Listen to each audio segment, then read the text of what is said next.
So reviewed, notes reviewed, everything clear? So here,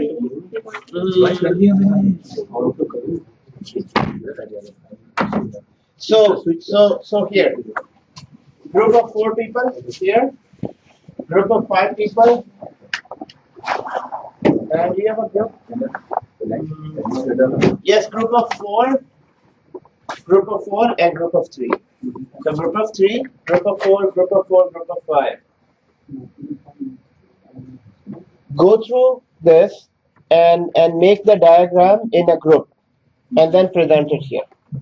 So one of you will come here and present it. So I'll give you 6 minutes. Yay! Yes, the diagram that we made. Just in a group, just make it again.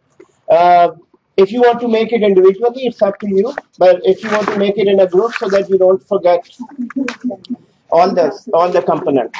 So just go through all the components. So you're a group of, yes, this diagram and all components.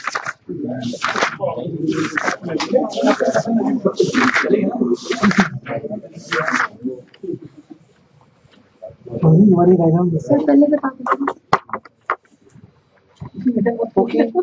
WhatsApp पे message कर अभी पहले बताया मैंने. Quick,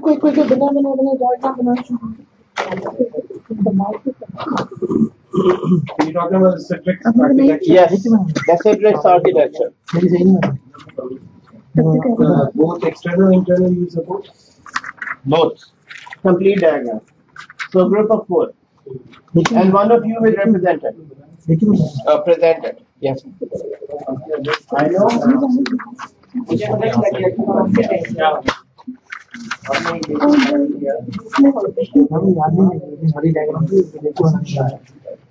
देखो ना अभी तो बनाए ना प्रेजेंट करके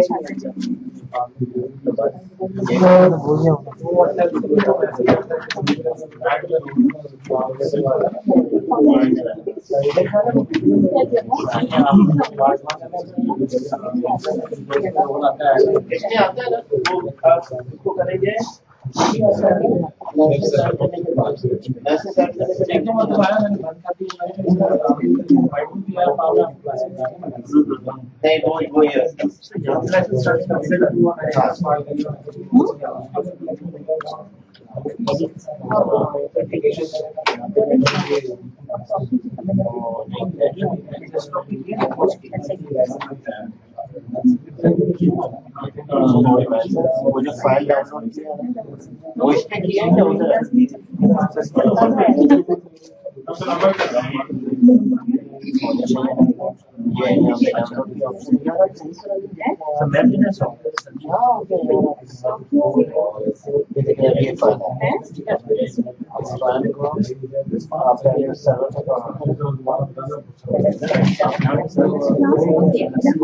नहीं मुझे अब उस पर नहीं जाना इसके इस यहाँ हो मुझे इसके ऊपर ताकि वो इसके ऊपर चलता है मैं इसके डेस्कटॉप पे डालूंगा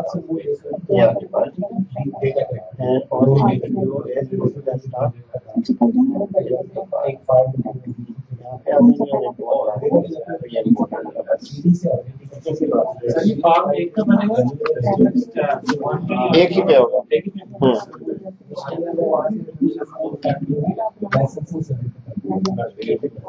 आप दोनों ये खाने पकाने की रेसिपी से तो अच्छा मेरा मतलब है कि आप वो बना रही हैं दोस्ती अच्छी चीज है अभी बस ठीक है सही वो देखें ग्रुप में करने का मतलब है कि अगर आपने अकेले बनाना है तो ठीक है वरना ग्रुप का मकसद ये था कि कोई कंपोनेंट भी मिस ना चले आप बना लीजिए जल्दी से देख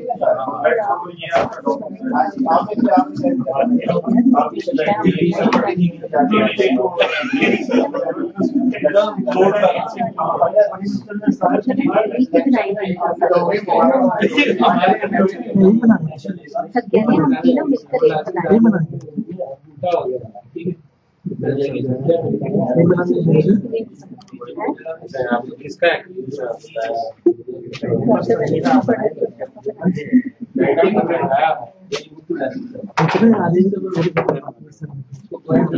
इस तरह नहीं बना पेज को इस तरह आएंगे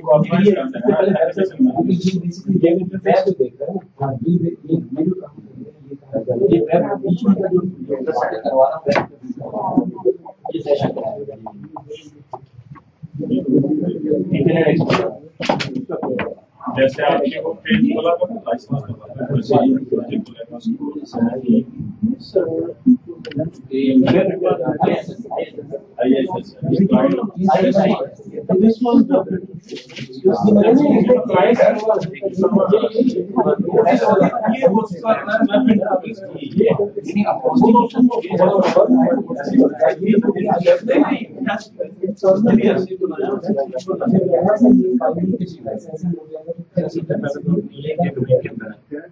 आपकी एप्लीकेशन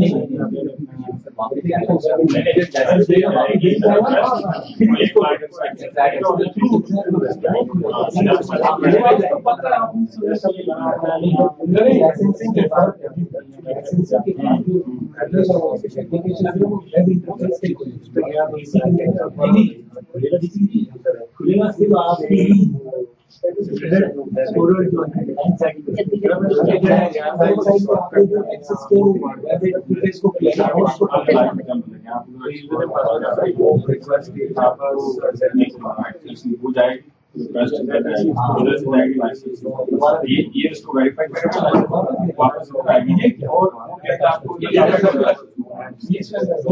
इसके अंदर स्टैटिक इंफॉर्मेशन है डेटा मेंटेन इसके अंदर यूजर आईडी बनती है इसके अंदर भी यूजर आईडी बनती है अगर आपको कोशिश करेंगे सिट्रिक्स का यूजर आईडी और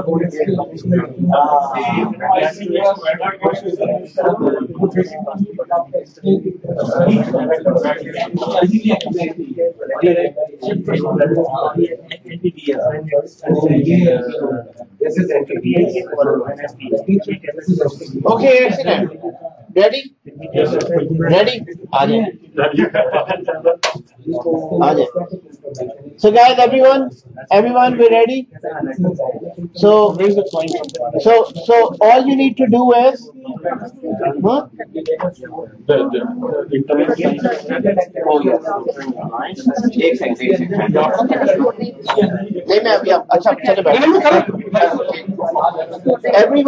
everyone, that's it, we're done. So first group, first person, he just needs to make one missing component here. Just one missing. I made the just a skeleton. He just need to make one missing component. That's it.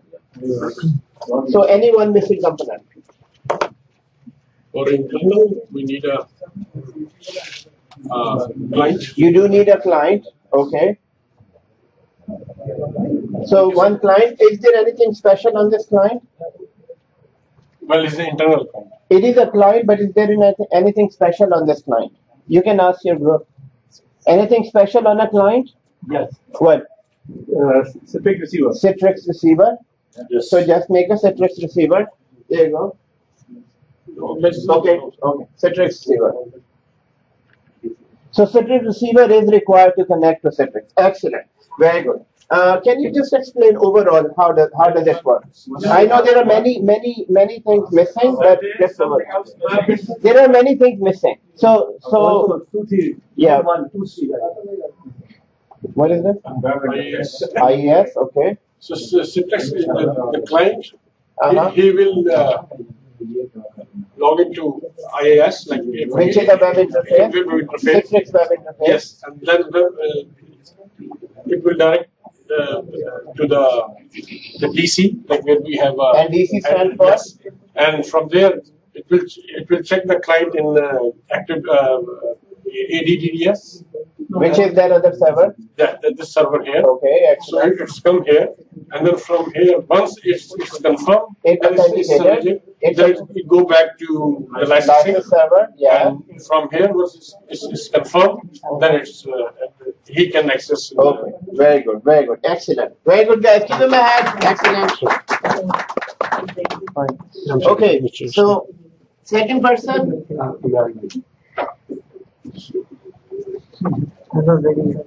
मैंने कहा था इस तरफ back उठाना पड़ेगा.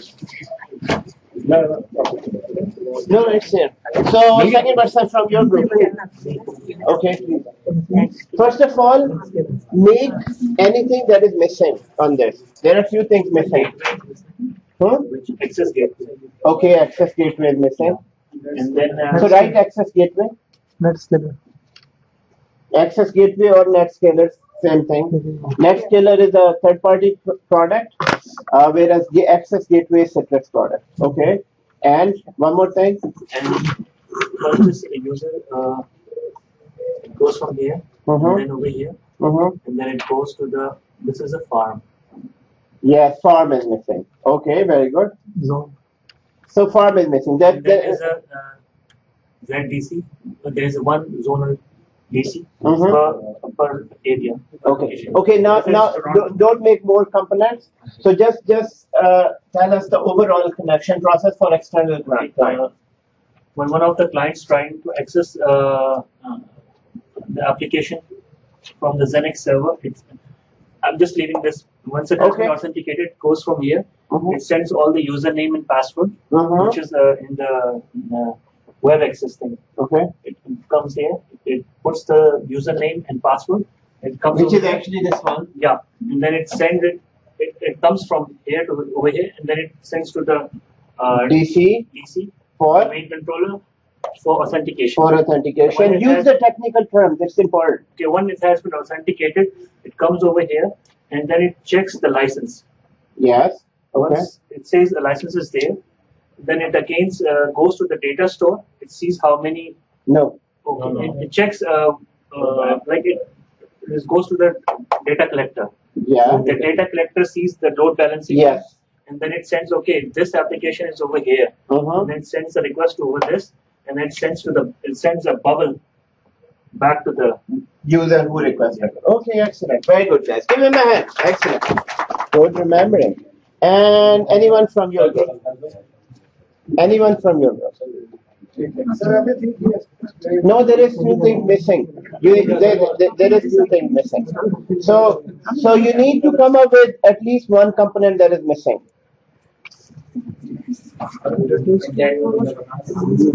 You can think of anything that is missing.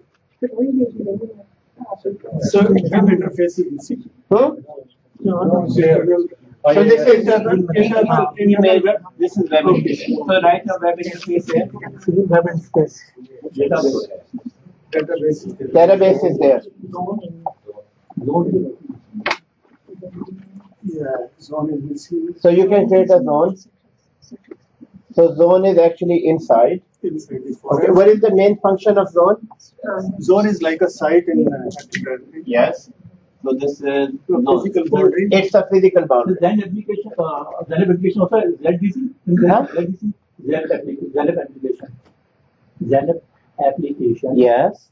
Also in the Yes. ZDC is the first ZenApp server. ZDC is the first ZenApp server, and it can also be application ZenApp application server. Okay. Very good. So just explain for internal user how does it work. It can be separate. It can be separate as well. You can have just a server that is just a ZDC and does not have any applications for larger environments. So when a user internally want to get some application to use, he connect to ZenApp, ZDC. Directly. So directly web interface. Which is there? Yes, web interface. You're right. Yeah, web interface, but it's not here. It's there. Okay, Z interface, web interface, and for the application, whatever application it want, then It would click that application.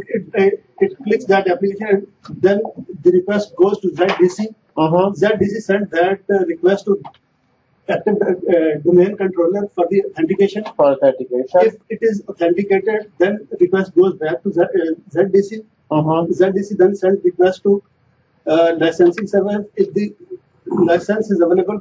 What type of license are these? Concurrent license. If the license is available, then the request goes back to ZDC, and ZDC respond the client with the application requested. Okay, excellent. Very good. Very good, guys. Excellent. Okay, so from any one of you? Okay. So any component, there is still at least 2 components missing. Yeah. Although it seems like everything is there, but there is still something missing.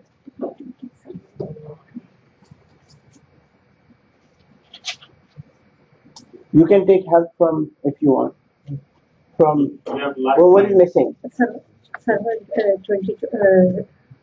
2008. There will be a server here with the web interface.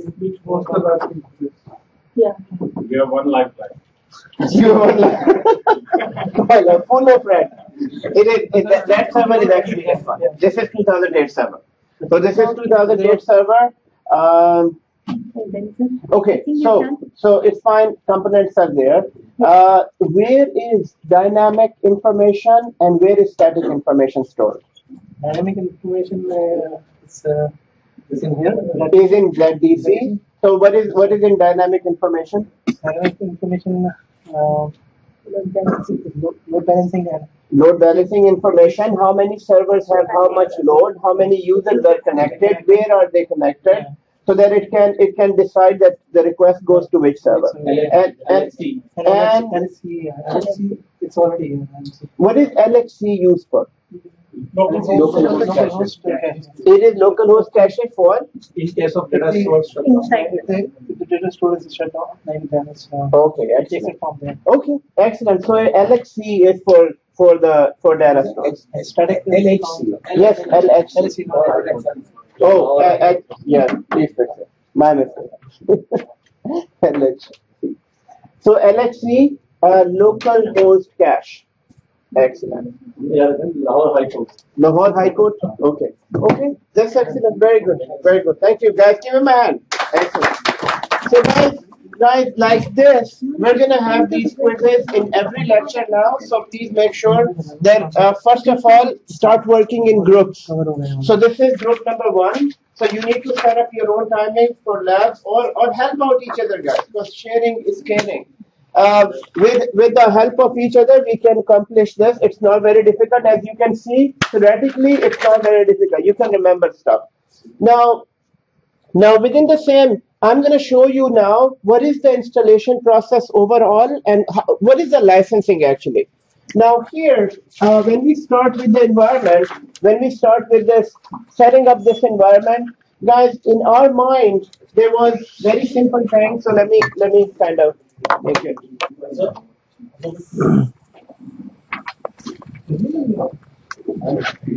Where is the data data store comes into play stores data store. So in the whole scenario, when the client is accessing the Zen application,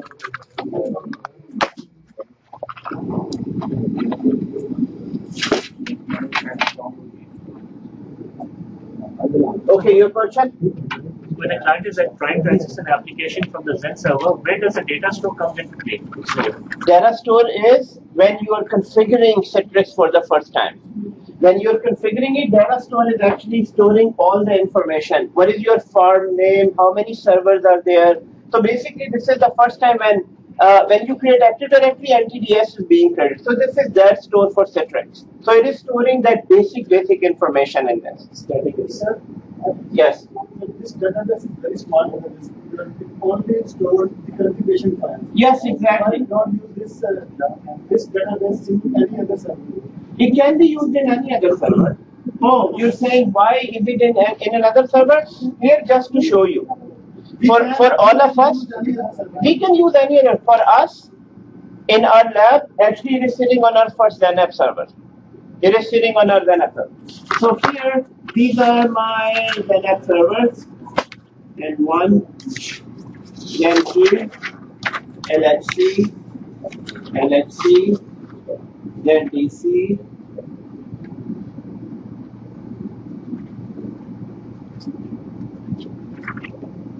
zone,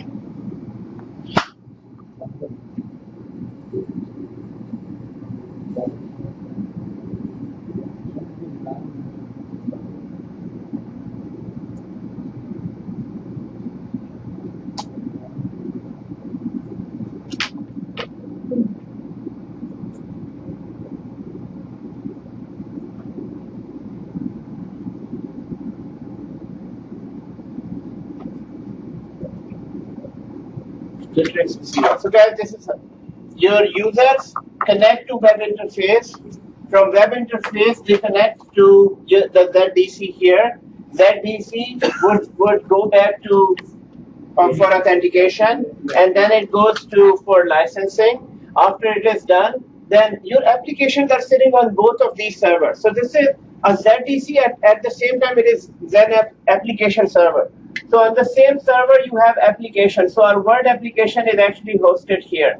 Our Excel application is hosted here. So once authentication and licensing is done, what it does, then it creates a direct connection between this server and the client. So who would be Direct connection. worker group information? Same. It is the worker group and everything is in this the data store. So your data store is here. Guys, we must remember that once everything is done, the client will be directly connected to one of the ZenApp server, wherever the application is.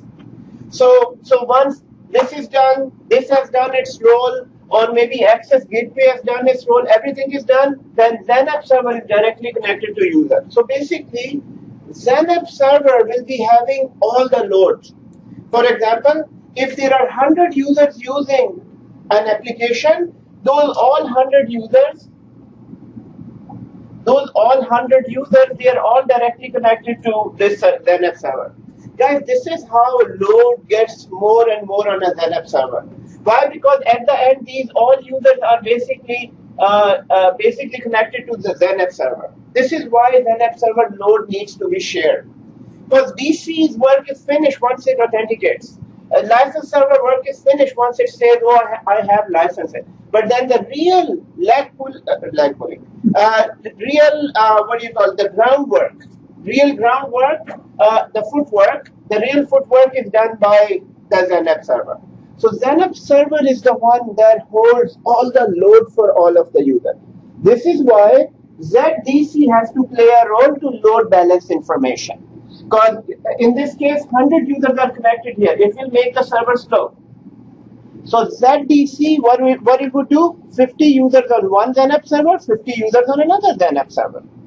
And then if there is a need for one particular application that is heavily loaded, what you can do, you can create 2 more ZenApp servers within the same farm. So you would create 2 more and create a worker group for them.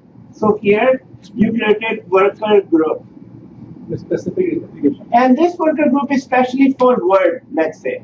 This is specially for Word. And these are, they are going to be Zen 3 and Zen 4.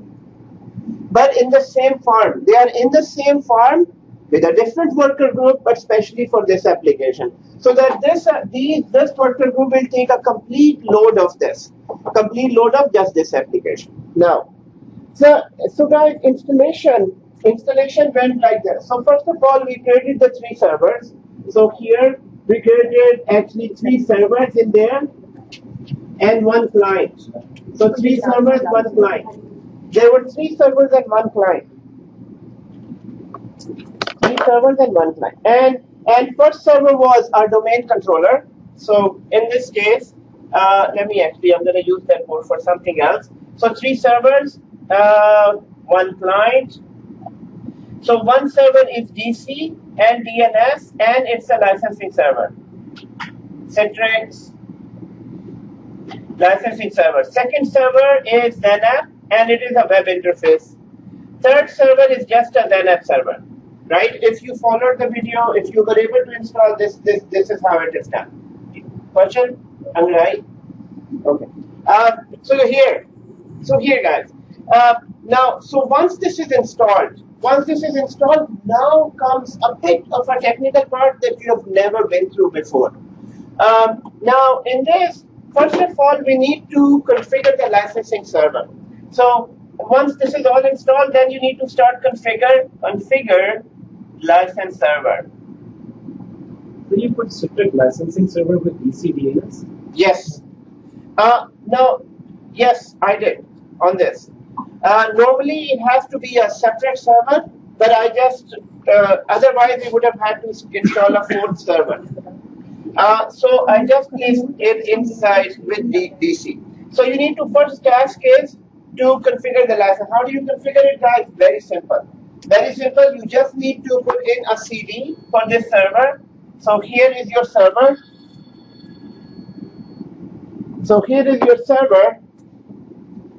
So this is your server. You will bring in the Citrix CD. This is your Citrix CD. And within the CD, there are some install components for licensing. So you would install only Citrix license server. I'm sure many of you have already installed this. So once this server is installed in this, then what we need to do, we need to download the license. You need to create an account that we did in the last lecture. So you need to, second one, register account. Register account in MyCitrix, right? MyCitrix.com. Log in with that account and download the license. We must download a license. So you would log in with the account and next one, download the license. So you downloaded it. And next step was, once the license is downloading, then you need to import that license inside the Citrix license server. So basically, import the license in license server. The license are also making user ID and creation. No, it's the same administrator account. You're using same administrator account. So in license server, there's the two license. Oh, yes. It creates its own ID. But then this is just for license server access. Okay. So right here, guys, when you need to import it, basically, so let's understand. First, you created an account, then downloaded the license, then you saved the license. Now you are importing this license in the same server here. So the license that you downloaded, it doesn't need to be imported inside Zen servers. No, it doesn't go on this. The license basically goes here. So if this is the license goes in this server. And that's the only time you need to work on license server. That's it. Once the license is imported, after that your all work is on ZenApp servers. You will never go back to, unless you have to renew the license or license is expired, and that's it. So here you need to import it. So which is number 3. You need to import it, and there is a special wizard for each one of them. And I'm going to show you where is the wizard. Yes. So what about the user creation? You still have to go back to the DC. User creation. Which user creation? Creating users for Citrix. Oh, special. Oh, that all happens on Active Directory and also ZenApp servers, not on license servers. And I'm going to show you where it is. Guys, here, right after this, there is one very important step. So, first of all, you created an account on MyCitrix. How many of you have created an account on MyCitrix? Everyone? Yes. Okay. So, everyone has created an account. And how many of you were able to download the license? So, everyone? Almost? So, you were not able to do it? Okay. So you downloaded the license, and now you need to import it inside. Now, before guys, Citrix, I can tell you, because this is a VMware environment, it might be a bit slow. So once you install the licensing server. Once you install the licensing server, you have to wait for maybe 5 or 10 minutes before you can see the licensing console. Exactly this one. I take half an hour, then it shows. I don't know why. No, half an hour too much. You don't have SSD? You do have SSD. I don't know why, but after restart, no. It's set as SSD. Okay, no, it's fine. But sometimes it takes a bit time, but we must understand that this will take a few moments. Guys, after this, once the license is imported, and I'm going to show you how it is imported. Once the license is imported, the most important thing is configuring your farm for the first time. Because till now, farm is not configured yet. Farm is not. The only thing you did, you just installed the environment. And then you downloaded the license and imported the license. Now, next step is number 4 is configure farm. Configure. Yes, you don't see a page. You need to start that wizard. So right after that, you will configure the farm, and after that you run the discovery. Once the farm is configured, then you will run the discovery. And if you run the discovery before the farm configuration, it will give you error message. You won't be able to run the discovery. And I'm going to show you this here. Are we enabling the shadowing? No, we're not. What is this? Configure farm. No, on top. It's number 2. Number 2? No, on the other number 2. Yes, on the top. Here, this is Zen server and web interface. Web interface. This is Zen server and web interface. Now, guys, here let's look at the slides for now, and we'll leave the guys. Everyone, will leave the lab till the end when we are 100% tired. For now, let's take advantage of our freshness. So let's quickly go through this here. I know some of you are very, very keen to start Citrix. Okay, so Citrix, guys. Citrix, now we know overall what Citrix is. Citrix is an application virtualization. It is a application. I can hear everyone, guys. Application virtualization. Guys, I'm telling you again and again, market is very, very tough. You don't stand a chance. You must be 100% focused on this training. I know you are, but it is my duty to force you into focusing what we are doing. So, what we need to do? Today is what? Thursday? From Thursday to the next lecture, 5 days, right? 5 or 7 days? 5 days. So in 5 days, guys, please go through the video, and I'm going to create, I'll definitely create one more video for licensing, for application and everything. I'll try to create 2 videos. So 2 videos either work in groups or work separately. However, you need to do it, you need to complete those videos, and we need to focus only on Citrix. Don't do Active Directory. Do not do previous labs. You might think that, you know what, I need to do some previous labs so that what do you call it? Just to revise my concept. No, guys. For now, we're doing Citrix. Focus everything on Citrix. Because every new lecture will give you a lot of information and you'll keep on forgetting it. So for now, our focus is on Citrix. So we need to do Citrix lab. So guys, here, now, Citrix, before Citrix, Server 2012, how many versions does it come in? Server 2012 comes in 2 versions, and 2 versions are standard and data center. Standard and data center, guys, exactly like this. Citrix comes in 3 versions. Citrix comes as advanced version, enterprise version, platinum version. So 3 different versions. Now, 3 different versions, the only reason is that the more you pay, the more features you get. So it's just a matter of having a classic package or a gold package or a silver package, just like everywhere else. So Citrix would give you advanced version, enterprise version, or platinum version. Now, what are the differences of these 3 different versions? guys, is just a matter of features. Some features are not available in advanced, some are not available in enterprise, but all are available in platinum. So let's look at this. So this is a quick glance. There might be many other differences here. Now, as you can see, that here you have advanced, enterprise, platinum. The feature rich, the version that has all the feature is the platinum version, this one, which means this has all access to all of the features. So for now, we don't need to remember what features are those. For now, the only thing I want you to remember that advanced version is the cheapest one. Then if company needs more features, then they can buy enterprise version, or platinum version is the topmost version. Guys, for that reason, in the lab, we are installing platinum version. In evaluation version, it is allowed for 90 days. So with platinum version, we can try everything. If you install the advanced version, then you cannot try everything. Question? Do you argue the cost of these?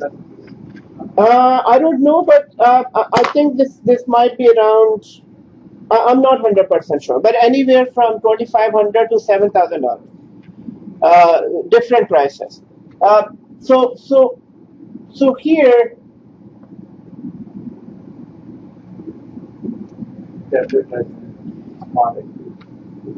So three different versions: advanced version, enterprise, and platinum version. Now this is a second slide. As you can see, if I go more on this, there are many things that are not available in here, not available, but everything is available in platinum version. Now, why do we need to remember? What do we need to remember from this? From this, we need to remember if you are employed in any company and you go there and they are saying and they're telling you, oh, we have advanced version of the license. Can we work with this feature or not? Then the question is, do you need to remember which features are existing in which versions? No, you don't. All you need to do is you can just go to the Citrix website and go through this comparison and see that if that feature the company is looking for is available in that version or not. You just need to, because these features will always change. There will be many things that will be changed. For example, I'll give you one feature, give you explanation of one of them. For example, profile management. Profile management is not available in advanced version. It is available in enterprise and platinum version. What is profile management? Later on, we're going to work with application profilers, in which we can create applications and profile them, and then we can stream them. So later on, I'm going to go into more detail. So basically, this version, this feature is not in this, but it is available. So three versions: advanced, enterprise, and platinum.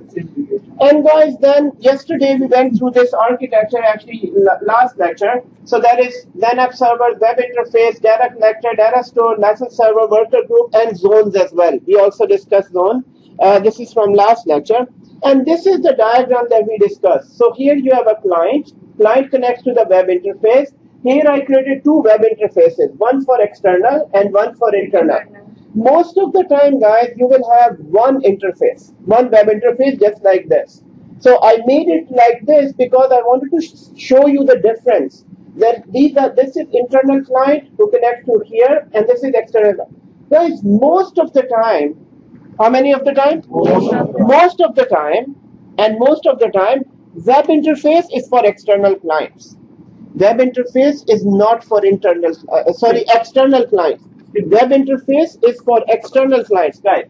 Web interface is for external client and not for internal client. Then your next question is, then what is for internal clients? Guys, internal clients mostly works with Citrix agent receiver.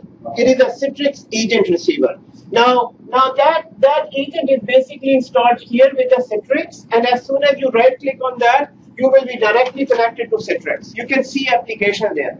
Now later on, once we go into more detail about Citrix receiver has about 6 or 7 types of receiver inside a receiver. There is a Citrix receiver that does not need a web client. Citrix receiver, they would directly connect to a Citrix server. You can also have it in here as well. So Citrix receiver is like this. Clients can just go into their all programs, and all the clients will see Citrix application right here in start menu. So users can connect. So even for the first time. So once Citrix receiver is installed, the way you configure it, so for internal clients, they all will be going to their own all programs and connect to the application. All the receiver will understand how many applications are there on server. Because this is what Citrix, this is what the connection between Citrix receiver and then app server is. So however you can, okay, so your question is that how, for example, Faz has access to 5 applications and Imran has access to 10 applications. So how would they know that who has access to what? So just to answer this for now, when he logs in, based on his login, he will see only those applications within all programs that he has access to. But that is based on Citrix server, Citrix receiver. Is this the case? The Zen app server send all the updates to the agent? Exactly, yes. But then some companies use clients like more desktop and some websites. So how does that work? That really is a live connection. So Which one? Some companies? 2x client. RDC document. What is 2x? Use another company. Okay, so maybe it's some third party, but it's not in Citrix. No, but it establishes the connection. With Citrix? Yes. No, maybe it's own servers. It's own servers. No. So I think I'm understanding your question. Your question is that when you RDP to any application, or sometimes some applications have agents installed from those. Supposedly, if I'm outside the network right now, sitting here, and the mail is for the company that in Toronto. Yes. I am connecting it through VPN. So you connect. Establish a connection like SonarWall. Yes. So you connection. Okay. The connection is established. Now the secondary application is like 2x or RDP. Yes. Sets up a connection and brings back the application virtualization. Yes. But hold on. That is only for server access most of the time, not for application access. So if you're talking about RDP connections, because I don't know what X2X application is, it must be some RDP. Desktop virtualization. No. He's referring to. Are you referring to only applications or servers? Only certain applications. Okay, so that might be something different. But in Citrix, guys, here we have the point is that web interface. So the point that I want to make here is web interface is mostly for external clients. Guys, why is it for external clients? Because internal clients can make use of all programs. Internal clients doesn't have to remember the web interface. As soon as they log in, Citrix icons will be added in this list automatically. Or sometimes Citrix icon will also be added right here in this quick list. They can be added here, but this cannot. Actually, this is not possible.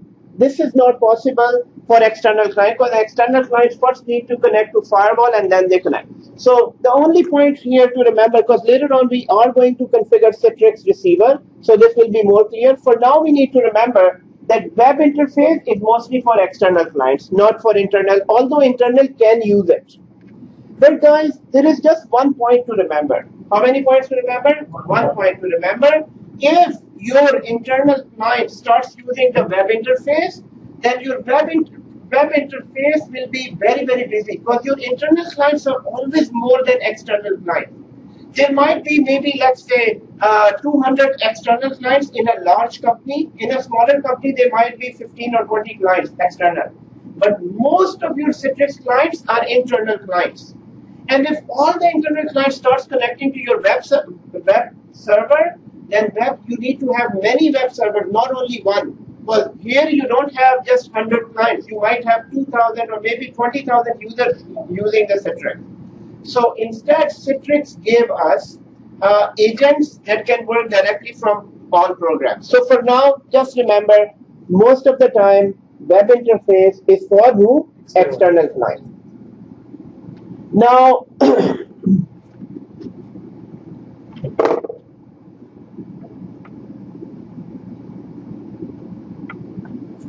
and then here, how does it work? It goes to devices.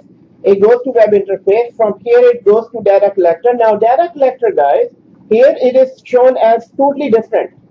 It is shown. Your ZenApp servers are here, sitting here. Here I'm showing that data collector inside a ZenApp server. So, do we remember from the last lecture? Do we remember from the last lecture that how many types of ZenApp servers are there? There is application ZenApp servers. There is data collector as well. So this is a ZenApp server, but it does not host any application. It is a ZenApp server, but it does not host any application. That's the only difference between a data collector and a ZenApp application server. You don't see within the installation, you don't see a special a selection saying, oh, just make it a ZDC. No, you can't make a ZDC. It's a ZenApp server without applications. So this is just like this ZenApp server, but we are not hosting any applications in that. So what's the difference between data store and Yes, and that's the same difference between what we discussed. This has dynamic information and this has static information. Remember? So this is a data collector. So the request goes here. From here it goes to data collector. In this image, it is already taken as your DC already exists and it is already doing authentication. So that's why DC is not shown here. Because guys, whenever you go as a new employee for any company, as a Citrix person, it is already expected that you understand Active Directory and all infrastructure services. This is why Active Directory is nowhere to be found here. Now, so user connects here, web interface, ZDC would do the authentication, it would check the license server and then would connect the user to one of the ZenApp servers. And the most important thing that people forget outside is the most of the load is on the ZenApp server, not on ZDC. ZDC just does its work and finish, and then all users are connected with this. Do we understand this? That all your load is on the ZenApp server, not on the web server. So ZDC basically is just doing the load balancing and Yes, exactly. It's just doing load balancing, helping you with authentication and connecting to other ZDCs, but the main load is on the ZenApp server. So this is why main load is on this server. So one farm, one ZDC. No, one zone, one ZDC. Zone, In one farm, you can have many zones, but there is one DC per zone. Okay. So now here, what is Citrix farm? So Citrix farm is just a quick definition. A farm is a logical group of ZenApp server that can be managed as a single entity. This is what we discussed last time. Just like forest is a logical boundary for Active Directory, farm is a logical boundary of ZenApp servers. Now, second one, there can be single or multiple environment farms as well. So just like you can have one forest or you can create another forest as well. So company want complete security separation between two major departments. So you can create another forest or maybe two different organizations partnering together. You can, so exactly in the same manner, you can have single or multiple farm. In a single farm, all ZenApp servers use the same data store in a single farm. So this is what we discussed, guys, here. One complete farm has one data store. And if you want to have a second farm, it will have its own data store. So this is one thing. Just like one forest has one schema. Yeah. One forest cannot have two schemas, right? So one forest has one schema and one farm has one data store. So this is one thing. And second is all ZenApp servers use the same data store. Servers can be grouped into single zones or multiple zones. This we already know. We can create many different zones in one farm. Raza, do you remember? Why would we create zones? What is zone? size? Thank you. Raza, what's happening? He's not paying No, he's paying attention. He's paying too much attention. Zaza, do you remember anything about zones from last lecture? Anything about zones? The zones is mean like an outer form. The inside layer is a zone. Yes. We have a true. Why would you have a zone? Because we are connected with a true server, like No, DC. no. That is. Something about Zone physical. Do you remember anything physical related to physical site? Yeah, like Toronto site and Montreal. Yes, then we create zone. So zone mostly refer to a physical site. It refers to a physical site. Most of the time, guys, some people would just go outside the class. Sitting here, going outside the class. Some people try to put more and more force and then they don't get it. So guys, here we all need to sit in normal state. Just keep on telling yourself, or in other words, enjoying yourself. So, and the best way to learn is, guys, I'm telling you, which we are not. I think some of us knows this technique, but the best way to learn is write it down, just like this guy is doing. It's all up to you how you understand it, but once you write down any one point, guys, it goes into your more permanent memory. So use all your techniques. So right here, single farm, single data store, and secondly, we can have many zones in one single farm. And next one, applications can be load balanced across servers in a farm. So which means in one farm, you can load balance application. But if you have two farms, you cannot load balance application. Second farm will have its own load balancing. This farm has its own load balancing. So in multiple farms, each farm has its own data store, and application can be load balanced across servers in a farm, but do not across multiple farms. So you cannot load balance application across multiple farms. Guys, what is the basic rule? What is the basic rule of IT architecture? Any architecture. So we need to remember this from now. We need to remember it from now. So VMware, Citrix, Exchange, Active Directory, and you're right, 100%. Keep it simple. Always keep your environment simple. Always keep it simple. Always keep it simple and always keep it simple and stupid. That's how we remember it. So whenever you start with this environment, any architecture environment, guys, yes, we do have a lot of knowledge. I know farms, I know sites, I know this and that. And do not start adding everything at the same time. Start with one DC, and then when you need, add another DC. Then when you need, add more. So keep it simple. So keeping it simple means why I brought this point. Guys, yes, you can have multiple farms. In most of the companies, you won't find them. They are all using one single farm. But if for any reason they have multiple farms, then they exist. And we need to know that multiple farms, they cannot share information. They have their own information. Okay, data store. Guys, what do we know about this data store here? That it has the static information, right? And this data store is first time created, Raza. It is first time created. It is first time created, Atif and everyone. It is first time created, and this has the basic configuration information, and this is the information it has. So what is the information? It includes farm information. It includes how many applications are published in your environment. So as soon as you start publishing application on this, they are stored in this database. And then it has all the server configuration. How many servers are there in your environment? So I have 1, 2, 3, 4 XenApp servers. Information is stored in here. So it has all server information. It has all farm management security information, the printers information, the licensing and name and port, and everything is stored in this information. And most importantly, this is all static information. It will only change when you make changes to the configuration of your environment, as opposed to this dynamic information. ZDC has dynamic information because load is always changing. On one Zen server, there are 50 users now, and maybe after half an hour, it has 48 users. So that information is all taken by the data collector. Data collector is dynamic information. Data store is static information. Yes. So published application configurations, they're not dynamic? No. So which means this is the application. And remember we packaged it. So I lost my package. So package means, guys, the question is, what is this? What is this? A published application.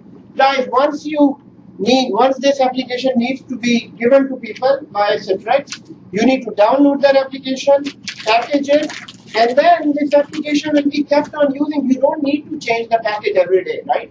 So this is why that package information goes into static information. But once the package is made, you will keep on using the same package for months and months unless you have to upgrade that application, maybe after 6 months. So these are the package configuration. Exactly. Not the actual. Not the actual user count, how many users are using it. No, this is just a package information. So package information, whenever you start making packages, they're all stored here. And then after 6 months, 1 year, when you need to upgrade, you need to open the package, upgrade that application, repackage it, and then put it again. So this is package information. Question? Yes, I want to add this publish application configuration is a static information as well as dynamic. It is kind of a dynamic information. User use that and return that information goal. Yes. But it's existing on the server. It's a permanent storage. That's why it's a static information. It is static information to start with. Later on, people keep on using it, so that would be part of dynamic information. Users are using it, definitely they're making changes to it. Huh? While the users are making changes to the configuration, this becomes Yes, but that information is stored with ZDC. So you packaged it. So let me quickly finish that. You packaged it. Now that information is stored here. Now, how many users are using it? That is in ZDC. You're not changing the package. Just people are. So 50 people are connected using it. After 5 p.m. there are no users connected to it. So this is a dynamic information. When you say package, it means like published it? Yes, meaning published it. Yes. Package before publishing we package it. And then you publish it. Yes. This is my question. Like when you say before publishing, we package it. Exactly. What is package? Package is a complete wizard. It's a layer? Yes, it's a layer. It's another layer on top of that application. It's just another layer on top of that application. Session? No, it's not a session. It's a layer on top of that application. So is there something like how you have multiple files, you actually make an installer? Exactly. You make a runnable application. You just make a runnable application. Yes, some of these If it's a runnable application, then it will not be a role of Citrix. Then it will be a role of SCCM. No, it is a runnable information. It is not installed. SCCM completely installs that application. Executable file. I'm talking about executable file. So remember, guys, this is what I said last time. Citrix and SCCM both package application. So the role of both of them is to take that application. Now, this is application, Word application, right? If I need to install that application on this machine, what are my steps? No, I'm not packaging. Just a normal application. Bring that application.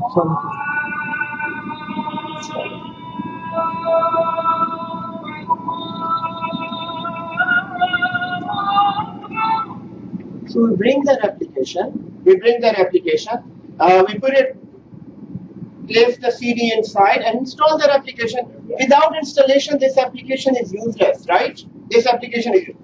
Package, what it does, it will keep the application in running form. So that's what package does. It is usable by anyone, anytime, without installation. That is called package, right? Otherwise, if this is just a normal application, you can't use it. Even if somebody just sent it to you by SCCM, it sent it to you without packaging, this application is not usable. So it is installed in usable form. That's why it is packaged. And later on, guys, once we start packaging, this will be more clear. For now, data store. Data store holds static information. Data store, very first time when you create your form, and today we're going to create form, inshallah. We're going to, at that point, you will create a form, and at that point you will create. So it's done for you. So excellent. And the servers are discovered. Very good. Okay. And then, guys, data store. So data store. The following databases are supported by ZenApp. So this data store, you can install it in all these databases. You can use SQL Server 2008, SQL Server 2008 R2, SP1, SP2, or Oracle can also be used.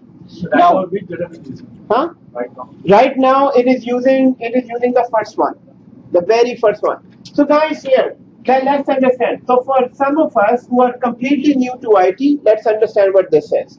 Now this information that Citrix needs to store, it needs to be stored in a database, in some sort of database. Now this information is so important information that you can't store it just in a text file. Now there were two. You could have stored this information just in a text file, right? But guys, since this information is used for bigger farms, it has to be stored in a database. And databases are, what is database? Database is more organized collection of data. Databases are most organized collection of data. For example, a billing system of any telecom organization, huge billing system, are all cell phones are being built, right?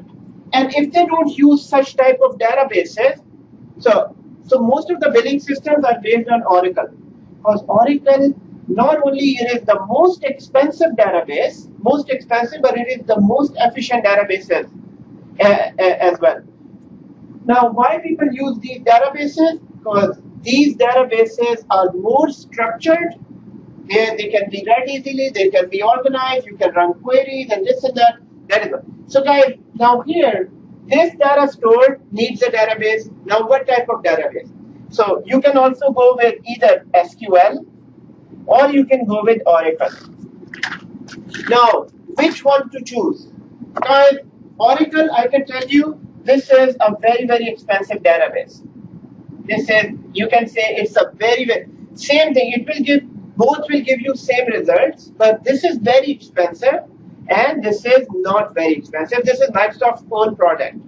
Now in SQL, it is also expensive, but you can say it is less expensive than Oracle. So this is most expensive, this is less expensive. Now within this, there are two versions. There is a free version and there is a paid version. Guys, paid version is a paid version. Paid version means you pay and you get the license. So paid version needs a license. You do need a license for this.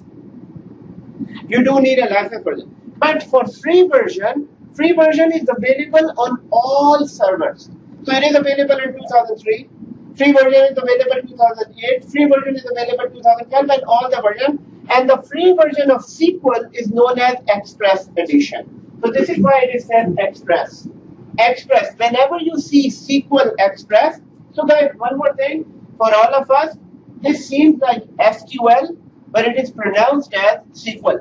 It is pronounced. So if any time in future somebody asks you what database are you working on, you're working with SQL.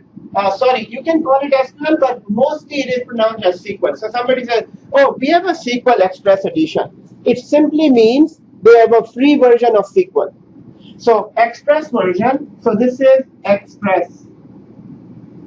And guys, now you might think, it's a free version of the same database. Why would people pay for this? Guys, the reason is, this version has many limitations. This is not for large environments. This Express version is for a very small environment. Very small environment. Number one, it's very small environment. Number two, you cannot get the advanced reporting in this. There is no reporting available.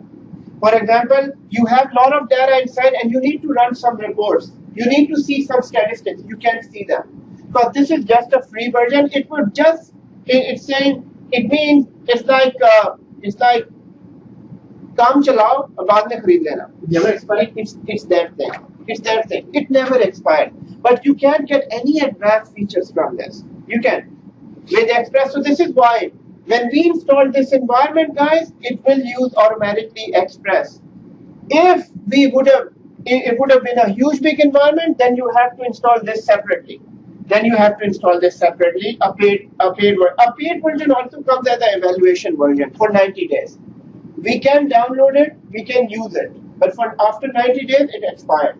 Express edition never expires. This is you can say it never expires. It never expired. Does it make sense? It never. It's a free edition. Why are we looking? Why it should expire? The wrong point. 90 days like license. No, this is a free edition. No, it's not even maybe. It will be Okay. expired. So, huh? It will be expired. Which one? This one because No. it's free. No, After a few days, it can no, expire. no. It's a free version. There is no expiry date on this. But there is an expiry date on this. When you buy this, you can get an eval copy, which is an evaluation version, and this will expire, and then you'll have to buy it. That's only for 90 days. That's only for 90 days. So the paid version you're talking about, like still like if you get evaluation, it's going to be free. It for is 90 free. days? Yes, it is free for 90 days. It will be free. After 90 days, After 90 days, you have to buy it. and when we buy it, it will not expire. No, then it is yearly. Then you have to buy yearly, yes. Either you buy yearly, yes, no. Either you buy it yearly or maybe buy it 5 years license. You can. But guys, here, just one thing to remember. Here, this is for small environments, small infrastructure. It is for small infrastructure, and this does not have any advanced reporting. This version does not have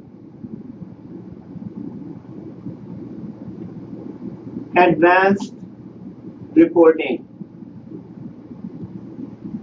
Guys, why do we need to know so much about SQL? Because SQL, we are going to use SQL in SCCM. In SCCM, we have to install full SQL.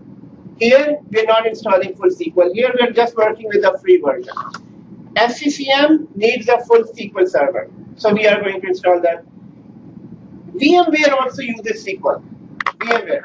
Guys, so from now on, you must remember that SQL is a database and many applications use it. Many applications are using it. And in our case now, Citrix data store is stored in a SQL Express edition. So basically what we are doing at the moment, we are using this version. 2008 R2 Express. Express, is it paid or free? It is free. And is it for large environment or small? Small. It is for smaller environment. Does it provide us reporting or not? No. No, it doesn't provide reporting.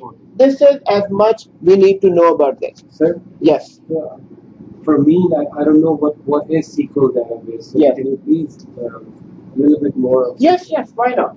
So yes, guys, SQL database. Let's look at this. Let's look at this big difference. So start with the database. So then we go with the SQL database. So Yes, I'm going there. Okay. I mean, I'm just thinking of the simplest way. So simplest way is simply this. Do we do our home accounting? Do we do our home accounting? Sometimes we do. And most of the time we do our home accounting. The simplest way of doing home accounting is just keep a paper in your wallet and you start writing, okay, today I spent this money and this money and this money and that money. And some people are more organized. What they do, they use Excel sheets. Right? They use Excel sheet. How many of us have ever used Excel sheet for anything? So many of us have used Excel. But Excel sheet is basically, it has rows and it has columns. And in this, you can better organize data. I'm not talking about any databases at the moment. I'm just talking about the importance of any data. So let's say I just want to keep accounts of my home account. Row and column. Okay, so what I do is I'll say, okay, the gas bill was today $100. Your cell phone bill at the end of the month was, let's say, $150, and so on, your internet bill and this and that. Guys, this information storing in SQL in the form of rows and columns. This is a row and this is a column. Now, this is all static information. You can't do much about this information. But Excel is the best application. Excel is the best application to keep this type of information. I mean, why would you even go for Excel? Why would you? What is the other thing you can? Guys, I could have used just a simple notepad. Just a simple notepad. I would have opened only a text document and start writing it. But what do you think? What is wrong? What is not available in simple notepad? All that. Yeah. In a simple notepad, there is no searching here. In Excel, you can do a lot of searching, you can do calculations, you can apply formulas, and basically in Excel, since it is in rows and columns, you can do a lot of things. But still, I'm not talking about databases. I'm just talking about how you store data. So you store data, you prefer Excel on text. But guys, now think of this. This is just a home accounting system, right? This is just a home. What about Roger's accounting system? Roger's accounting system, where they have to deal with 70,000 employees. I'm just talking about employees. I'm not talking about their customers. Customers, they might have maybe millions throughout the region, but they have around 70,000 employees, and keeping accounts of 70,000 employees, guys, you cannot store them in Excel. There has to be some more robust type of database system. This is where you need a RDBMS, which is relational database system. So relational database management, RDBMS. RDBMS, is it? Yeah. Yes. So it was DBMS before, and now it is.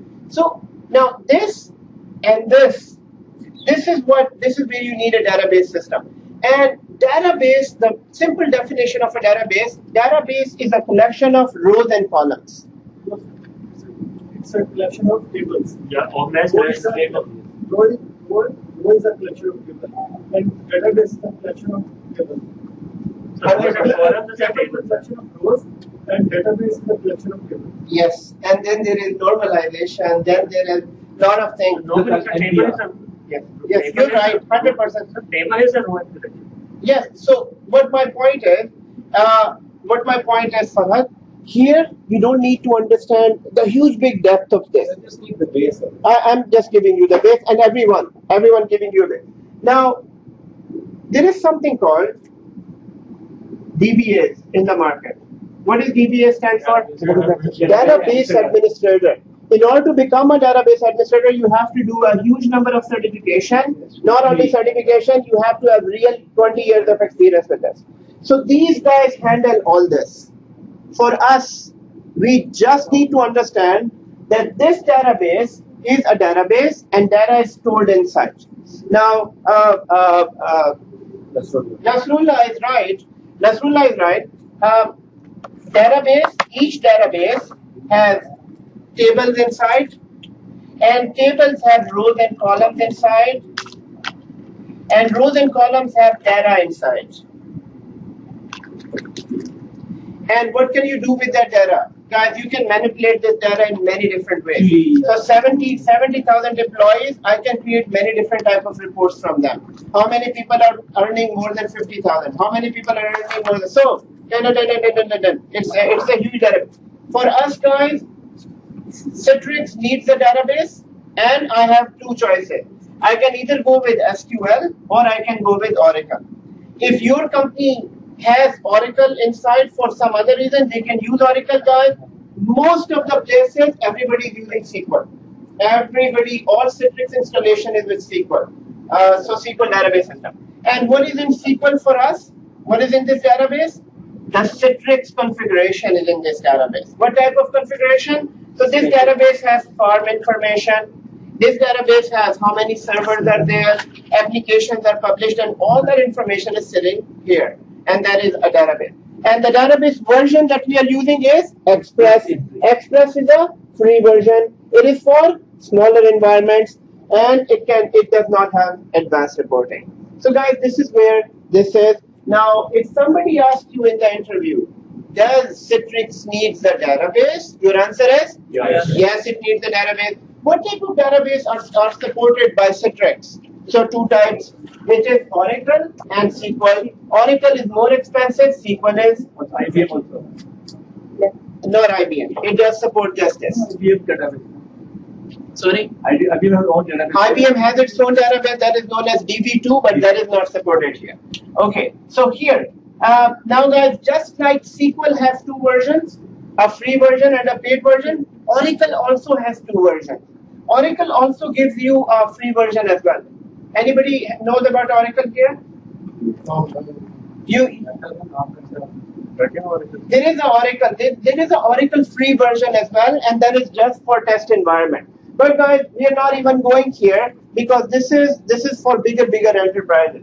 So here we are using with SQL. Now SQL data store needs a database, and that is SQL Extract. Guys, the next one we already discussed yesterday, and that was LHC. LHC stands for local host cache. Local host cache. What is the main purpose of local host cache? We know that it's a subset information of this data store on each of the WebApp server. The reason is, at any point in time, if it loses connection from this, they can still work with each other using LHC, right? So right here, all the servers in the farm and their basic information is in LHC.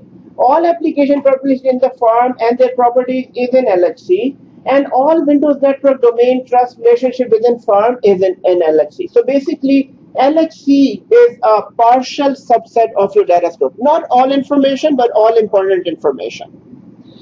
Oracle Database Express also possible. Oracle also has an Express edition. It has an Express edition. Yes. Yes, it is. Yes, you कैसे चलेगा? Is this?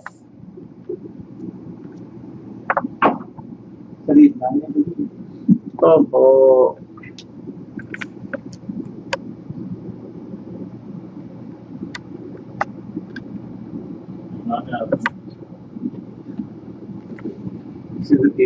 Okay, so whoever passed by this, please.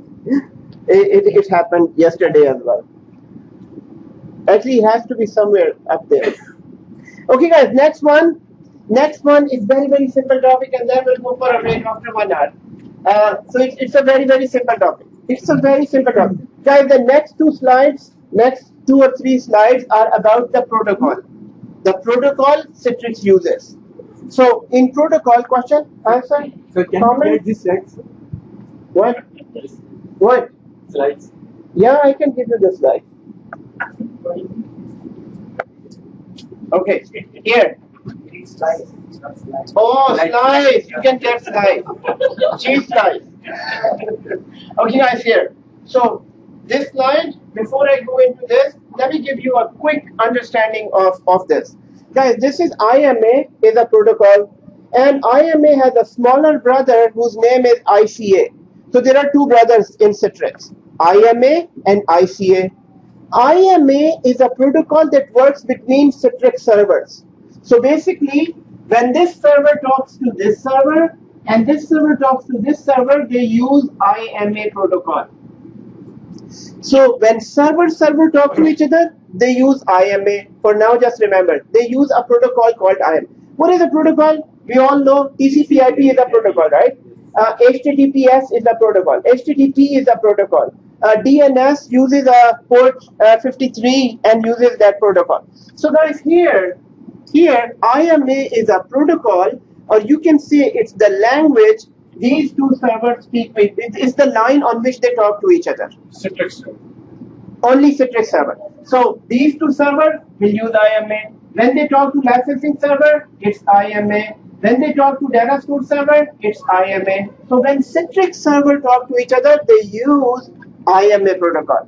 And when client talks to a Citrix server, they use ICA protocol. Very simple to remember. And so Microsoft here, talks to Citrix. huh? Then Microsoft talks to Citrix. Then Microsoft talks to Citrix. Microsoft talks. You mean the company to company? no English like servers. No. Hold on.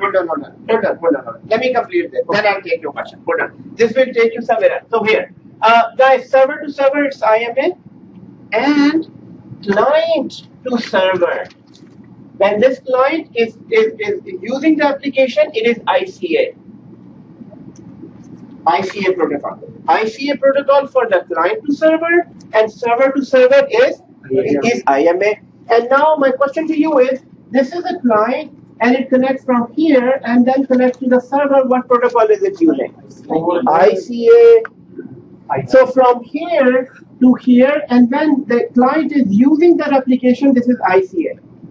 So always remember the thumb rule is ICA is for client to server and IMA is for server to server. Independent client. This is ICA is independent client. No, it is independent computing architecture. Whereas this is independent management architecture. IMA stands for independent management architecture, and ICA stands for independent computing architecture. So computing architecture ICA and management architecture IMA. Now, based on this quick information, I'm gonna give you more details on this.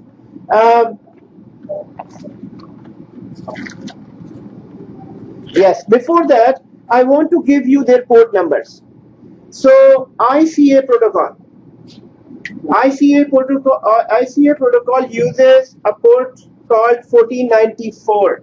So this protocol uses 1494. Just like DNS has 53 port number, Yes.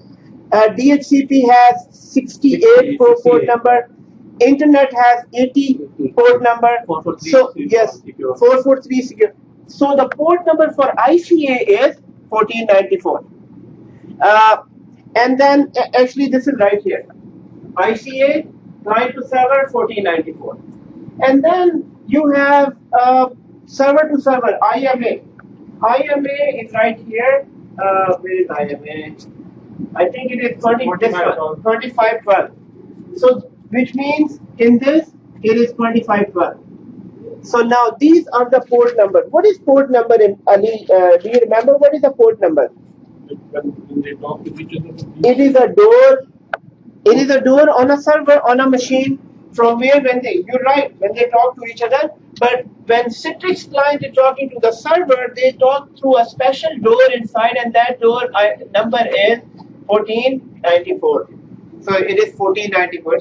So ICA protocol from client to server, and from server to server, it's IMA. And then there are many other protocols as well. For example, when SQL Server is used, then these different ports are also used from there. From here, you have Citrix XML service is port 80. Citrix XML service. Now, you don't need to remember these ports, and I'm going to give you these slides as well. But for now, the two most important ports among all of them, two most important ports are IMA and ICA. Now, let's look at them. So, IMA port, first of all, what is IMA? What is the first time comes into your mind? IMA is server-to-server communication. Now, the only thing we need to remember, what type of communication is this? So, first of all, Assalamu alaikum. So, they do all their talking. So, first of all, you don't need to kind of panic on this. Oh, IMA, what is I? It's just a protocol, guide. When they talk to each other, they would start talking on this channel, this special channel. Now, what is in this? What do they do? Guys, IMA protocol is used to provide a centralized framework used by administrative tools for ZNAP.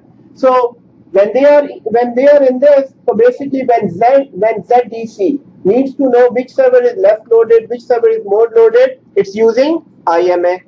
And then it delivers the subsystem that collectively provides functionality to current and future Citrix products. It runs on all of the servers ZNAP installed, and it is enabled by default during the installation, which means your ZNAP server is installed, IMA is enabled. ZNAP server is installed, IMA is enabled. ZNAP server is installed on these, IMA is enabled. ZNAP server installed on these, IMA is enabled. Or even on web interface, it has IMA because ZNAP server is installed. My question was that DC can communicate with Active Directory for authentication to use CIP protocol. So yes, you're 100% right, guys. And we need to remember this. We need to TCP/IP is the main highway. TCP/IP will always be used. On top of TCP/IP, special applications. So this is a TCP/IP. No application can work without this protocol. It's a highway of. It's a highway of protocol. And then, because you have a ZNAP server on this, and you have client on this side, and client needs to use it. So guys, they use the same highway, but they are using a special road, and that special road is 1494, and it is ICA. It's just a special road for this communication. And in the same manner, same highway and another ZNAP server. This is ZNAP server 1, this is 2, When they need to talk to each other, they would use the same highway but a special road, and that is IMA 2512. It's just this. And same highway, guys. Same highway. If you can remember this will make your life easier on the network side. And same highway, this client needs to use internet. And as soon as it goes from this road, it connects to internet, and they are using road number 80, which is HTTP traffic, or HTTPS for secure traffic. So just remember this. And guys, IMA protocol, it communicates through the messages sent over TCP port 2512, default port for server-to-server communication. What other things it can do? It can do server-to-server communication. It can provide centralized framework. Actually, this is the clone of the previous slide, I think. It's the same slide as the next one. So it's the same thing. And guys, now comes the ICA. So Mr. IMA, just like Mr. Pakistan, Mr. USA, Mr. Universe. So Mr. IMA, all we need to know is it's a server-to-server communication. Which to which communication? Server-to-server communication. Which to which? Server-to-server. I never heard you. Okay, server. Okay, you were saying. Okay, guys, for IMA, we just need to remember this. But for ICA, we need to know a little bit more. Now, for ICA, the very first thing is, it is the client to server, number one. Number two, it is presentation layer protocol from the OSI model. What is OSI model? Anybody remember? It is open system interconnection. But what is the OSI model? Yes. I think we discussed it few weeks back, and we discussed it in the beginning. So again, one more time. And now here, because it is part of Citrix documentation, that's why we just need to just quickly revise it. So remember when we were talking about when two machines need to communicate with each other through a network, 7 layers. So the data actually is transmitted from these 7 layers, and it starts from here, go down, and then it becomes a packet. Remember? Yes. But it becomes the IP packet, and from here it goes, and then it is unpackaged and used. So guys, this is saying that ICA protocol lives on a presentation layer right here. So among all those layers, application layer, there is presentation layer, and all those layers, you don't need to remember them. The only thing you need to know that ICA lives on a presentation layer. If the from top, it's the second layer. Now, first is this. Secondly, the most important thing about ICA, the most important thing. This was actually a huge big breakthrough in the networking that Citrix brought, and this was the main selling point of Citrix, and that is that this protocol is a very thin protocol. This is not a heavy protocol, and since it was a thin protocol, people who were using the slowest connection, they were able to use their application just like they were using on a local system. So that was actually, you would see that in documentation, in blogs, in everywhere, that this was a revolutionary protocol. It was a very thin protocol. So other protocols now what are these protocols? Actually, these protocols are pipelines. When you are browsing internet, this is like pipeline. So your internet can be slower, faster based on how big your pipeline is, how speedy your internet is.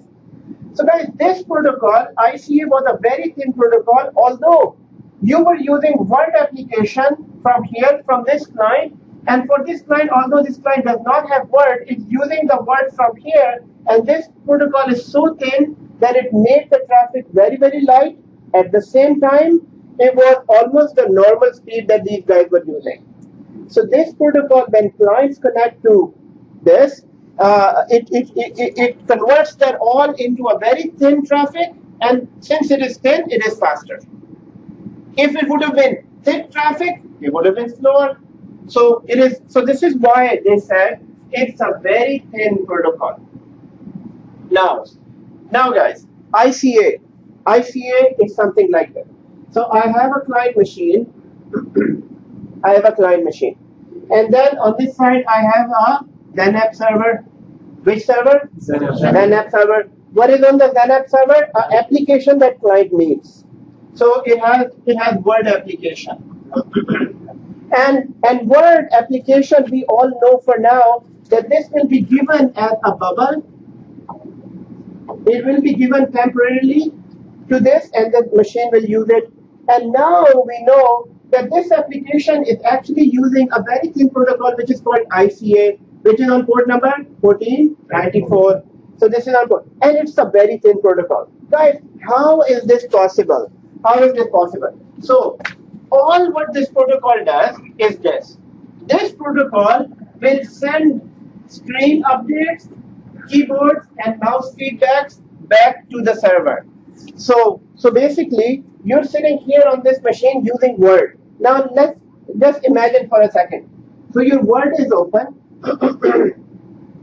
Your Word is open. Who is open? Word is open. And you're writing something in Word saying that this is my first Word document. Because session Yes. of Word. This is my first Word document. You wrote something, right? Guys, this Word doesn't exist here. Actually, the Word is running on this server. So basically, this is happening on this. So what ICA is doing, ICA is sending back screenshots from here, and whatever you're typing, it is sending them back. Again, TCP and UDP. Exactly. It is using the same highway. But on the same highway, what it is doing, it is sending screen updates, keyboards, and mouse feedbacks. So as soon as on this application, you're moving mouse, you're bolding it, you're changing the format, you're doing everything, those screen inputs are being sent here and here, between them. Because basically, and that application is even not installed on this machine. Application is being used from here. You're also using the CPU of this machine, CPU and RAM of this machine. You're not even using the CPU and RAM of this. So you need all the, although this seems like a heavy traffic, but ICA made it very, very thin traffic. This was a revolutionary change. And that's, because if they would have not done this, guys, and Citrix is now about maybe 15 years old. You can think of internet 15 years back. 15 years back, I remember, internet was not even there, number one. Internet, the only thing that existed in 1994 or 99, even 1996, the only thing that was existed was a text internet. It was something called data net or something. So, and then after that, internet started coming. And even when internet started coming, it was not in meg speed. It was kilobytes. It was a modem connection. Then you connected to a modem. So right at that time, Citrix was introduced. And at that time, if they would have not made a thin protocol that can take this traffic, would have been flopped. And now you have a very, very fast internet everywhere. So it's not even an issue. But still, this protocol was very thin, and we need to remember that ICA is, the main advantage of ICA is that it's a very thin protocol. It has a very thin footprint. Yes. 5 user access the Xanapp app. They give you session. Who gives this session? Who is responsible for giving the session to user? Citrix server and RDS server. Both. And I'm going to go back to that. Citrix and RDS. So his question was about RDS. So it is both of them. Good question. Guys here. Whatever we are doing on a local machine, whatever the pixels or whatever we are changing, it's everything is being sent back and forth. Exactly. Replicating over days. Exactly. And the traffic is very thin, so it is still very thin. Yes. Guys, now let's look at this. So what is happening between a client and a server? What is happening between a client and server? I'm gonna go for a break in 10 minutes. Just 10 more minutes. Just 10 more minutes. Okay. Good break. Here. We need a good break. Yes. We're gonna have a break. You guys here. ICA. First of all, what do we know about ICA? What is the first thing that comes into our mind with ICA? Client and server. IMA is? Excellent. This is what we need to remember. Remaining everything we do need to remember, but it should be in the back of our mind. But IMA and ICA, this is directly like ringing a bell when ICA word comes in. So ICA. Now ICA, it's a thin protocol. It sends back and forth screen updates. It can also support printer and scanners. It can also support WAN optimization. It can also print file transfer and everything. And the port number is 1494. 1494. Anybody is alive from 1494? Maybe Abid. Abid, sometime it's been like Time machine, I need to time machine. So ये फिरौन के ज़माने में. Within the second there are some jinn in this world who are 300, 400 years. Right? Is that right? Everything is over like 1,000 years. 1,000 years. Average. Abid, तो ये नहीं बोलेगा सब जन्म आज जन्म जिन इंसान भी होता है शैतान भी होता है it can be both. But he is insan. Okay, so guys here. So 1494 is the word you need to remember. 2512. Is it 2512? 2512. So 25 is that. Now, just look at this. So this is your OSI layer, and ICA is living on presentation layer right here. Just need to remember that if somebody asks you that where is ICA situated in the OSI model, it's on the presentation layer. That's it. Now ICA, just one last thing. ICA guys, do we remember the IP packet? Do we remember the IP packet? IP packet is this packet. What is in IP? What is in the IP packet? So you had source IP, Source destination. you have source destination, source port, Source port, sorry. and then destination IP Destination port and destination port, and data. and then you have a data portion, right? Right, ICA lives inside the data portion. So as you can see right here, your complete TCP/IP packet, it has a frame header, it has a frame tailor, and frame header, frame tailors are for ICA packet here. And now in this, the only thing we need to remember is this.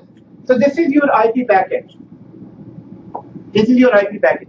In IP packet, there is a source IP, and there is source port. There is destination IP, destination port, and in between you have the data portion, and all IP packets are like this.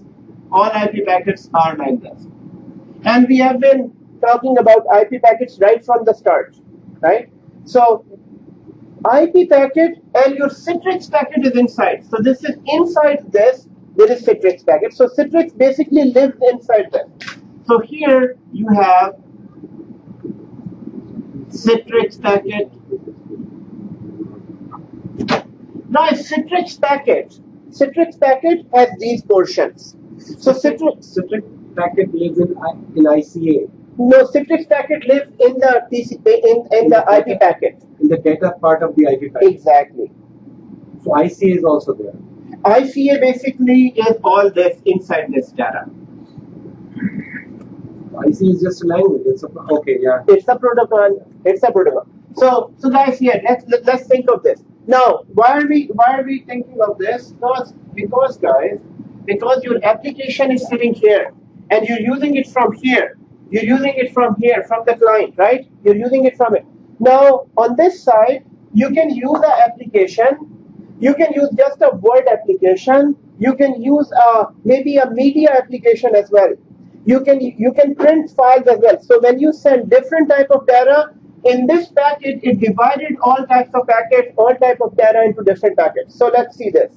Now in this, there is something called frame header. Let me make this bigger here.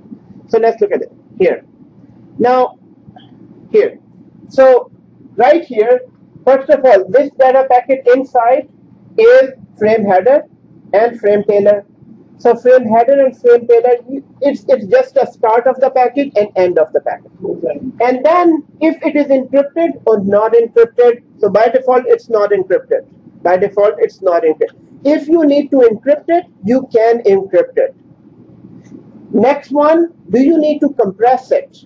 So that information, if it is compressed or not. So basically from here to here, this is very simple information. This is the start of the packet. This is end of the packet. This is if it is encrypted or it has security or no security. This is if it is compressed or not compressed. Guys, the real commands are inside this portion. This command will define what type of data is traveling here. If it is a streaming data, let's say you opened a video application from here, from the client. From here you opened a video application. Then here the command will be different. If you opened a Word application, then the command will be different. So this portion defines what type of data is inside. And guys, this is the reason why this packet is thin. Because if they don't distinguish between this, then all the time packet size will be always the same. Let's say you're just sending text command, or you're just sending just simple application, then this packet will be very, very thin. But if you're using heavy loaded application, they can't do anything with that, but then those packets will be heavier. So this is how they distinguish. So one more time. Guys, this part of the Citrix packet is basically inside the IP packet. If this is IP packet. Do we know IP packet? So IP packet always have, what is this? Source IP. Source IP. Yeah, Raza. Do we know source IP? Source port? Okay, Faz, what is source IP, source port? Source IP is the IP address of the machine from where the packet originates. Yes. So from where the packet originates, this is where the packet is going, and inside there is data, and this is the data portion. So all ICA packets are like this. They all have starter address, they all have ending address, and if they are encrypted or if they are compressed. Now real part is it. Guys, each ICA packet has 32 channels. Each ICA packet in the command. So here I'm going to say, this is frame header, this is frame tailer, frame ends, and frame starts. And then next one is, does it have encryption or compression? Easier to remember. So this one is encryption, ENY.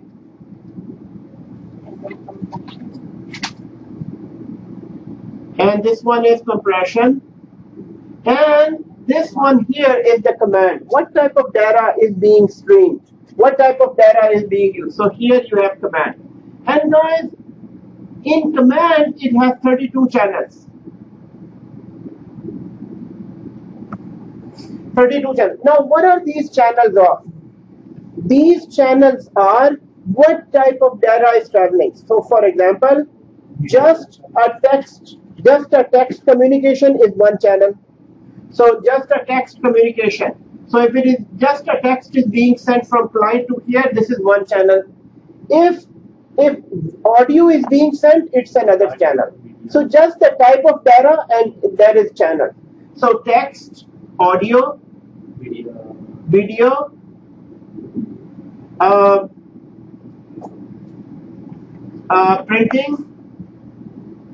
printing, internet, and also channel is just the type of data that is being sent from one place to another, which is right here. So you want to see this? Can you make it bigger? So and channels is just a type of data. So ICA has 32 channels inside, and if it is an audio type, this is using one channel. If it is printing, it's using another channel. Now in the same packet, it's just a different channel. Answer question? Comment? Mean? Yes, we're going. Just a few more minutes.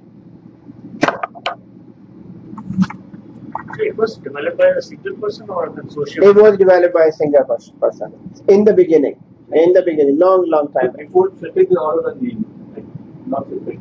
It's a lot of time to change the names. Usually there is. You know that I know that you're at least 100 years old. No, I don't speak in Chinese. Oh, you. Like, you know, like this is Good. So here, guys, here. So these are different channels. Now, guys, How do you describe channels? Like what should be? Channel is just the type of data. That's it. That's it. As you can see right here. So audio is one channel. Drive mapping is one channel. Clipboard is printing is one channel. You have seamless window is one channel. Thin wire is one channel. I don't know. So it's a question in the Citrix. So just remember the answer and go away. No need. Because guys, this is actually happening inside the packet. You will never in practically you never go inside a packet and troubleshoot anything. But this is that the main thing for interview is that ICA is between client and server. ICA is a thin protocol. ICA has 32 channels. What are the channels? It's just the type of data that is traveling. Now the best picture is this one. This is TCP/IP.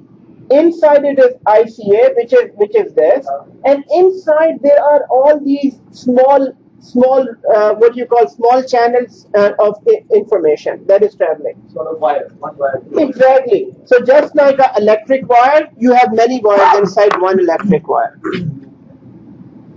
So what about the script? What is the scripting people made? How they people made? So protocol. What is protocol in real life? Communication. It's a communication. No, it's not simply communication. Set of instruction for It is set of. It's a set of communicate. It's a set of instruction. How do you communicate? But a protocol for a president will be different, and protocol for a normal person will be different, right? So all those instructions, when the president comes, you have to stand like this, and then you don't. But how the people scripting, programming? It is programming, all scripting. It is all scripting. Okay, so here and so what I'm saying is just like in real life, you have protocol for some special person. Exactly like this, if the traffic is going to internet, it uses its own protocol, its own set of instructions. It is ICA. ICA is a different protocol.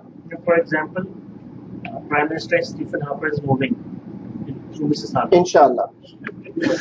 He came For any example, let's suppose a foreign president is moving through Mississauga traffic. Yes. So 401, there will be a special blockage. Exactly. For normal traffic. They will stop the normal traffic. The first priority would be the president of that particular country to move through.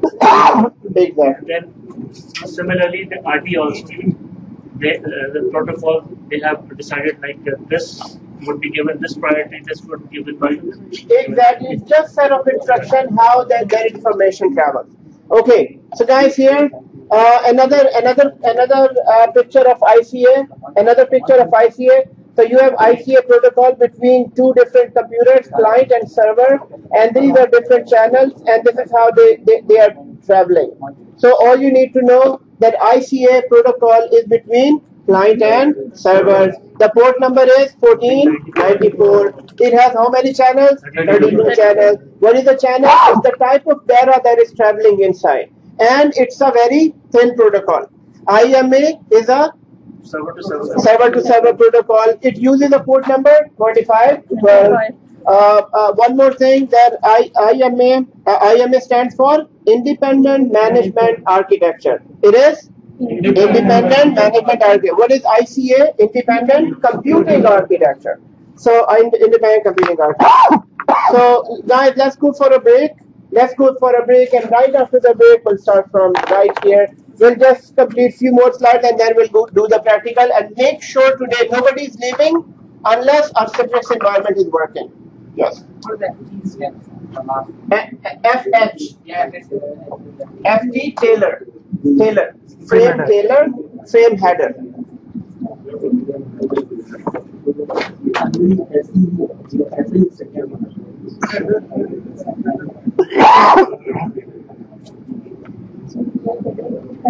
Break. Your break starts now.